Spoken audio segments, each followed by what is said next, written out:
Hello everybody, Mailman here. What better place to talk deer than deer camp? Getting ready for the rifle season coming up October 11th here in South Carolina. Muzzleloader season's in. We're going to talk about Hunter's first deer of the 2020 season, a buck we call Tiny, T-I-N-E-Y, because of those brow tines. He had really nice brow tines. One was longer than the other, so we really knew this buck. We're going to talk a little bit about it. Two reasons I love to do these videos. Number one is to give you some tips and tricks on how to get hogs and coyotes. You guys are seasoned deer hunters, so we're going to go to reason number two.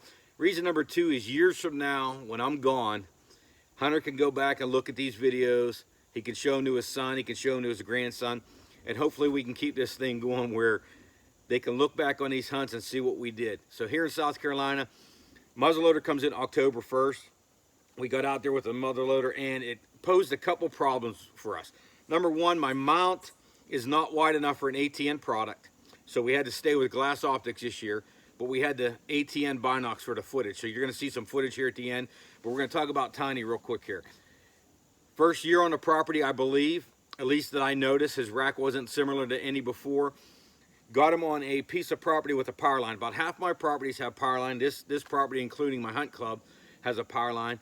Now, I don't jump right onto the power line like these guys do. Deer cross it quickly, especially smart deer. A lot of pressure on the power line. I like to go parallel to the power line, get in those oaks. This one's going to be on pin oaks. I love to hunt pin oaks early.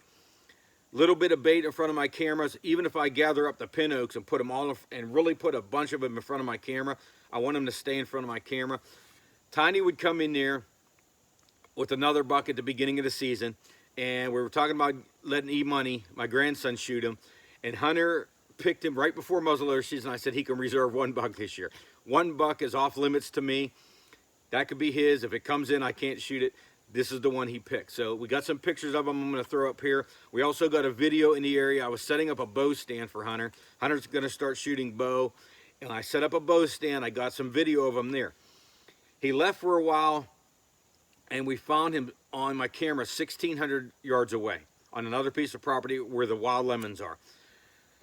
He was over there for a while, but he was only there, I think, once or twice, and then he was back. He came back to that spot in the pin oaks along that power line. He crossed the power line, but he crossed it pretty quickly, and he crossed it in an area that was a dip, so he would kind of shoot across there. Great spot for maybe a bow setup before, but I like to get in the staging area. The staging area is the area they come in and feed a little bit before they go off to feed for the night. Another thing that really helped me, and I think the product that really got me this harvest, was the Spy Point cell link. It goes right into my Tasco. $28 camera I run with a $50 cell link that sends the pictures to me. 6 or 12 times a day. 12 times a day I think I have it too. So I know when everything's there. First thing it helped me with is it told me the hogs were in there. When the hogs were in there, I had to go in there and get them out before the season. I went in there and I took 3 hogs off that area, in that same area, right off of there. The deer started to come back. The hogs were gone for a while. They'll be back.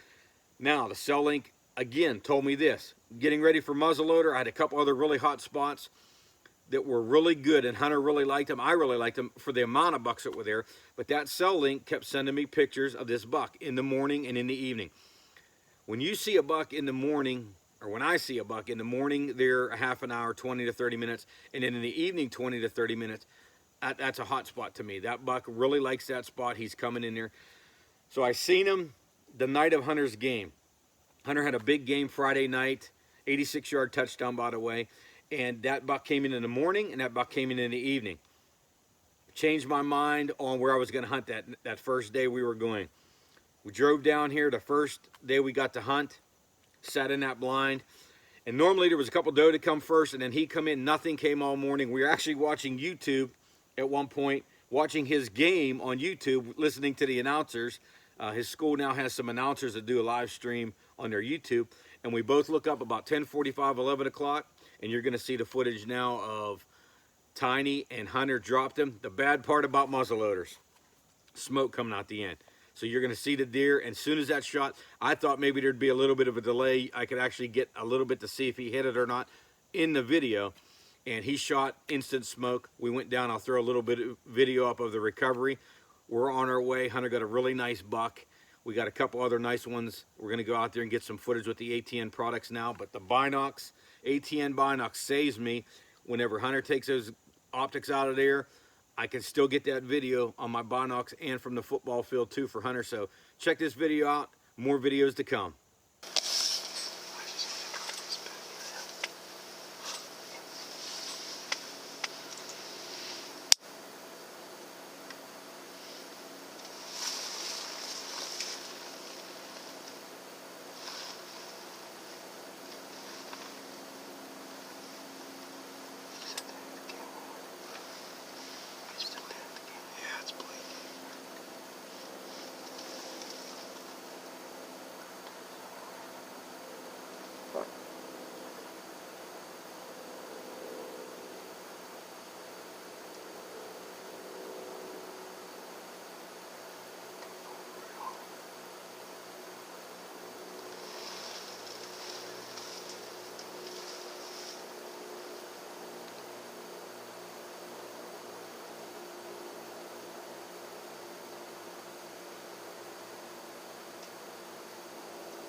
Nice.